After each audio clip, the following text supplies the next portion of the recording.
My name is Jack Solstheimer. I'm the District Attorney of Delaware County, and I'm pleased to be joined here today by many members of the Chester political and law enforcement community.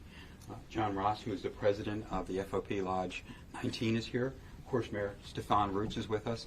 Commissioner Gretzky, you're going to hear from both Commissioner Gretzky and the mayor after me.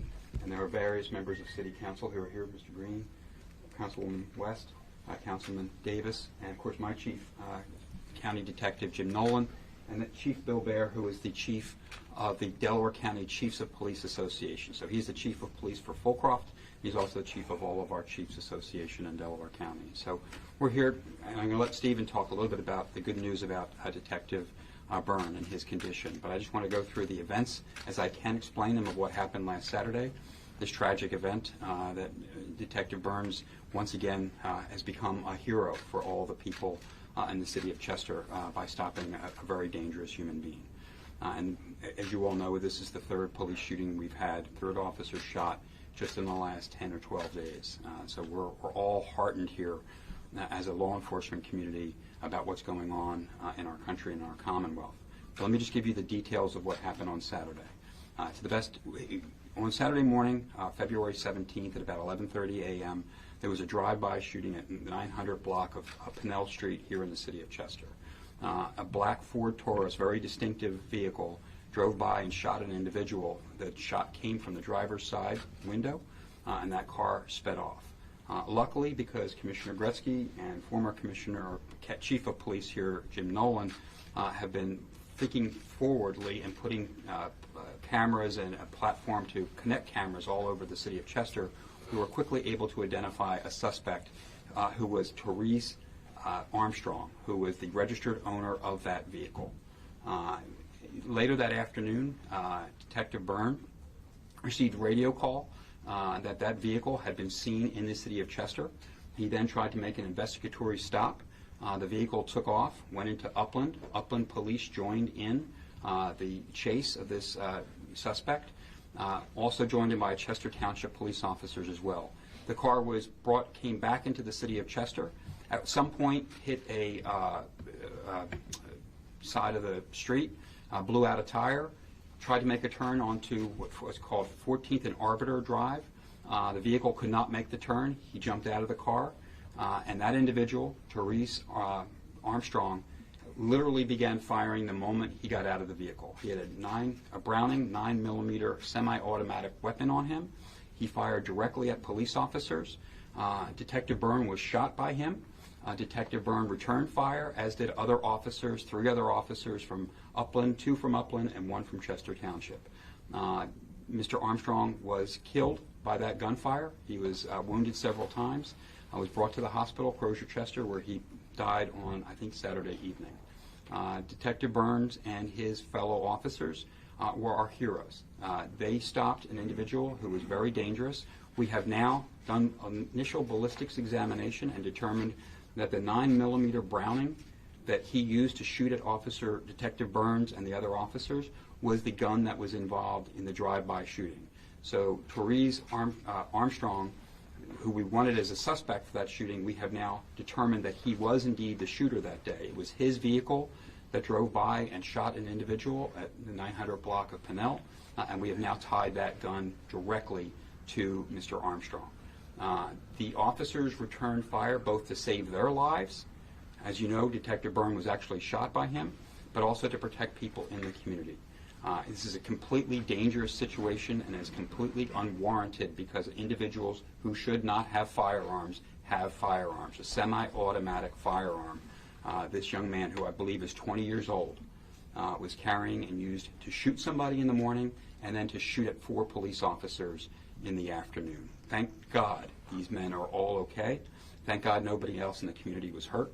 And at this point, I want to turn it over to Commissioner Gretzky to tell you more about Detective Byrne and his condition, and then you're going to hear from the mayor about the community aspect of this as well. Commissioner?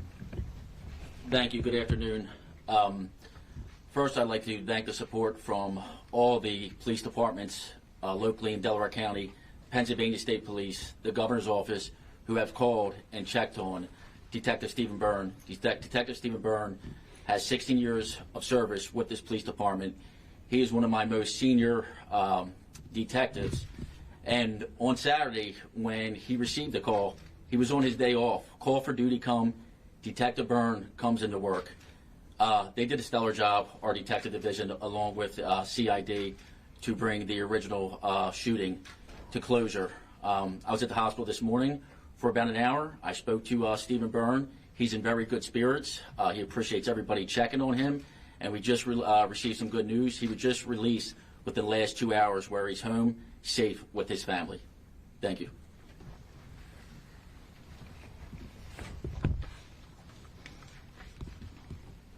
The purpose of today's press conference is to provide clarity and updated information on the situation that occurred on Saturday here in Chester, resulting in one of our detectives being shot following his pursuit of a suspect, and he was shot twice, in fact. I'm thrilled to report that during my visit with our detective this morning, the doctors walked in while I was there and gave him his discharge papers. He was with his wife, his mother who flew up from Florida, and his grandmother. What a special moment that was. He's now home with his loved ones recuperating. Thank you all for your thoughts and prayers. It worked. I'd like to also recognize the staff, the doctors, the trauma folks over at Crozier Hospital who made this happen. They accommodated him. They kept him a couple days longer than I thought he was going to stay, because when I saw him on the day of the shooting, he looked good enough to go home. But out of caution, they had him stay for a couple nights, and believe me, he is in good shape, going home to recuperate, and I told him he could take a few weeks off. But sadly, as you know, the suspect died as a result of the exchange of gunfire with officers, and we here in Chester, we mourn every death in our city regardless of the circumstances. That was somebody's son, somebody's grandson, somebody's brother.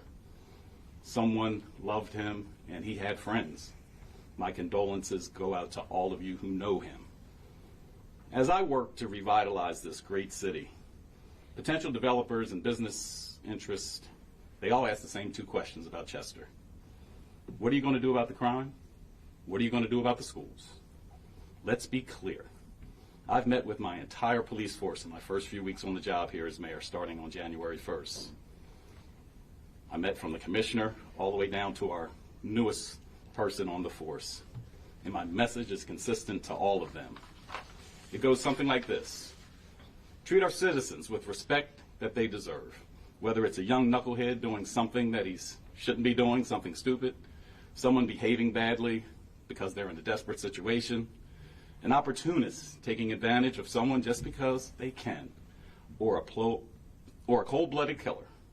Regardless of who they are, they all deserve respect from the police force. But however, and I made it clear to my police, respect goes both ways. And I shouldn't have to say any more about that. Let it be known that the day is over when you can get away with any type of crime here in Chester. It's not tolerated in neighboring towns. It won't be tolerated here. I instructed all of my police. Don't be petty or punitive, but be consistent and fair. To citizens, stop littering. Stop kicking in doors.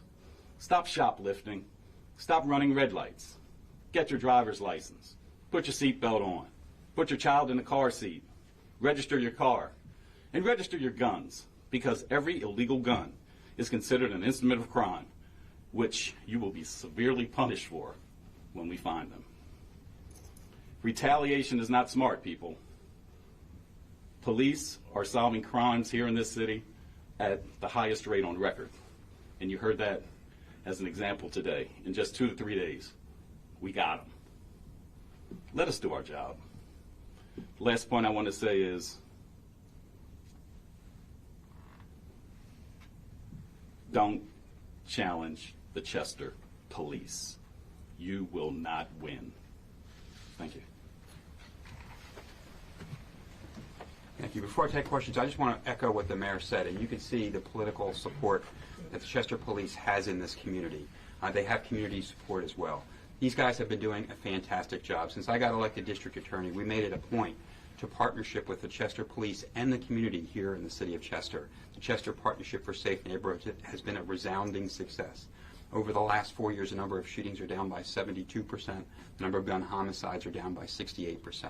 But as the mayor said, every single person who we lose is a loss that all of us in the community feel. We cannot let this gun violence continue to go on anywhere in any community.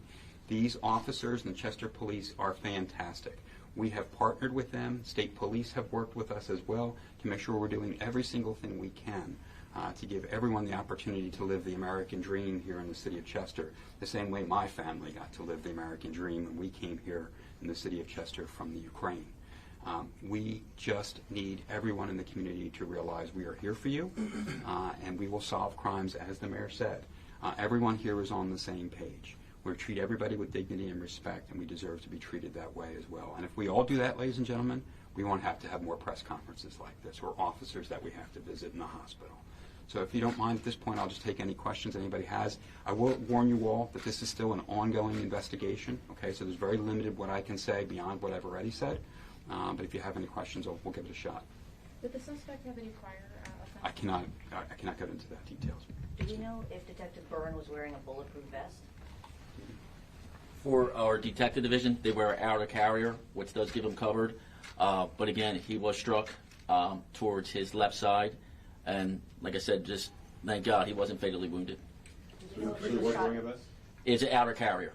Correct. Explain what that is. That's instead of like a bulletproof vest where I would zip up and have my vest on, something like you fold over, kind of like what Officer Taylor's wearing directly behind you, the vest that he has on, something like that. So it would be open on the sides? A little bit, yes. Commissioner Gretzky, you made a point of saying that Detective Byrne is a long-serving member of the department. Why did he respond to a call for service that would normally be presumably answered by patrol? Well, that's actually incorrect because he's the lead investigator on the shooting, and that's the vehicle they were looking for. Gotcha. And he was here doing his job. Gotcha. Is there any body cam footage? At this point, as I mentioned, this is still an active investigation. My team has to finish our work. All of the officers who discharged their weapons were completely justified in doing so, but I have to have my team complete our investigation before we can even release anything like that. And DA, 3 officers shot in Delaware County in the span of 10 days. Can you respond to that? Is there any root issue that is causing this uptick or this string? Is it coincidence? Is it something else? It's not coincidence at all. What it is the fact that in this country we have a culture of affinity for weapons that is just destroying too many of our communities. We have too many people with guns who shouldn't have those guns. Just the day of the East Lansdowne massacre, we were announcing homicide charges, first-degree murder against a 15-year-old boy who had a ghost gun that he used to kill another 15-year-old boy. There is no way in this rational world that a 15-year-old boy should get his hand on a junk gun that only exists so that criminals can go out and commit crimes without there being a serial number to trace that back to. We as a Commonwealth, we as a country, have to actually start doing something about this. These gentlemen in uniform behind you are on the front lines. Officers are getting shot everywhere across this country every single day. We wonder why we're having a hard time recruiting people. I don't. It's because of the violence we're letting happen. The community has stepped up in the city of Chester and are working for the first time in a long time more closely with our police officers because, as the mayor said, we are making conscious efforts to engage them and treat them with dignity and respect, and they're having the faith in these officers as well. But this is a large problem that we're not going to solve here today. I thank God every night when there's not an officer shot in Delaware County, but this has just been a nightmare these last 2 weeks. What do we know about the individual who was shot at 900 Pennell Street? I can't tell you anything about that individual. It's an ongoing investigation. Can you spell Armstrong's first name? Is he 20? Is he 20? Yeah, it's Torraize, I think, Walter. Torraize? Torraize, I think, is the first, and Armstrong, and the date of birth I had was some date in October of 1983. Is there a shortage of police in Chester? I've heard people tell me there's only 1 officer on duty sometimes. Wait, I'm sorry, Walter, I think I got that date wrong. 1980, yeah. Yeah, so he's 20 years old. 10/1983. 10/1983. 40. Okay, so he's 40 years old. 40 years Wow, old. my math is off. He's 40 years He's old. 40. This is why I'm a lawyer. Is there a shortage of police officers in the city? I've had people tell me sometimes there's only one officer on duty at a time. There's a shortage of police officers across this country. Again, we're having such a hard time recruiting people because of days like today. So I'm not going to get into, and I don't think Stephen wants to either, how many officers are on patrol at any given time. That's always a different moving target. I know that they've done tremendous work recruiting people, but again, we're working in an environment where a lot of people do not want to be police officers. A lot of young people don't want to be involved in public service.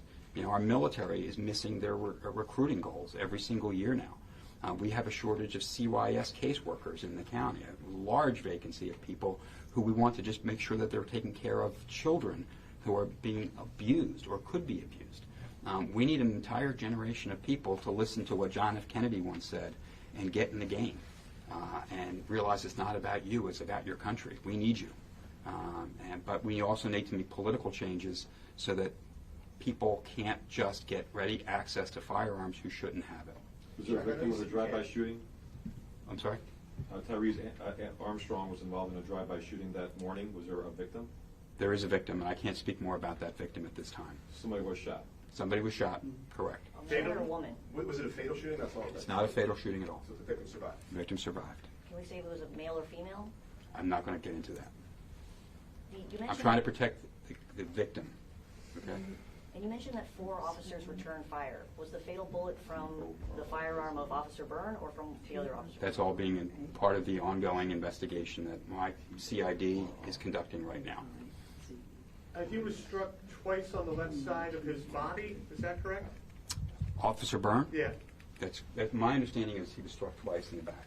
So far we had, there came out that he was struck twice, but from what it appears is, and speaking with the doctors, that he's actually struck once, but it went in and out to his left side. And I know there was a few questions for an updated picture of Detective Steven Byrne, which I do have provided you, and I'll put it over there on the table for you. Is there a mugshot of the suspect? He's deceased now. Oh, that's right. Yeah. And Officer Byrne, was he shot in the stomach and the thigh? And can you talk about the medical treatment he received? You got first-class medical treatment, right? That's correct. I mean, kudos to the doctors and the medical staff to echo what the mayor said. They did a phenomenal job. I'm not a doctor, but if I said it would be like his left flank area. We don't know which organs it was. No, not to my knowledge, no.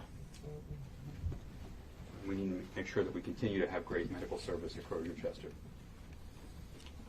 Okay, I think that's probably about it for the questions. That's all we can really talk about. I appreciate everybody for being here, and thank you all in the public who have given prayers for Officer Byrne and for these other officers. They're all doing well. That's the good news from today. Thank you.